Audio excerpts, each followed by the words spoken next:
ഈ സദസ്സിൽ ചിലപ്പോൾ മക്കളെ ഓർത്തെടുക്കുന്ന ബാപ്പമാരുണ്ട്, ബാപ്പമാരോർത്തെടുക്കുന്ന മക്കളുണ്ട്, ഉമ്മമാരോർത്തെടുക്കുന്ന മക്കളുണ്ട്.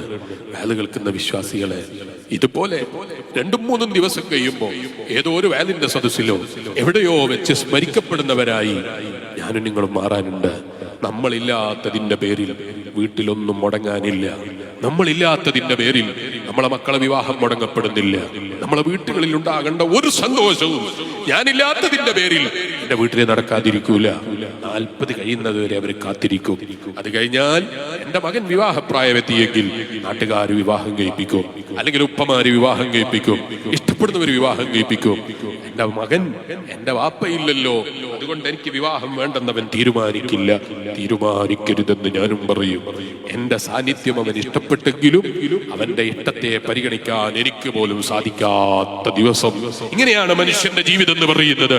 ഈ ജീവിതത്തിന്റെ പിന്നാലെ ഓടിയിട്ടാണ് നമ്മൾ ആഹാരം മറന്നു പോകുന്നതെങ്കിൽ നമ്മൾ എത്ര വലിയ വിഡ്ഢികളാണ്, എത്ര ചിന്തയില്ലാത്തവരാണ്. മരണത്തിന്റെ ശേഷമുള്ള ജീവിതം ഇങ്ങനെ വേദനിപ്പിക്കുന്ന ഒരു ലോകമല്ല, ഇങ്ങനെ വിഷമിപ്പിക്കുന്ന ഒരു ലോകമല്ല. മറിച്ച് നമുക്ക് സന്തോഷം മാത്രം പകർന്നു നൽകാനുള്ള ലോകമാണ് മരണത്തിന്റെ ശേഷമുള്ള സ്വർഗീയ ജീവിതം. എന്നാണ് അല്ലാഹുവിന്റെ റസൂൽ മുഹമ്മദുർ റസൂലുള്ളാഹി സ്വല്ലല്ലാഹു അലൈഹി വസല്ലം നിങ്ങൾ പഠിപ്പിച്ചത്.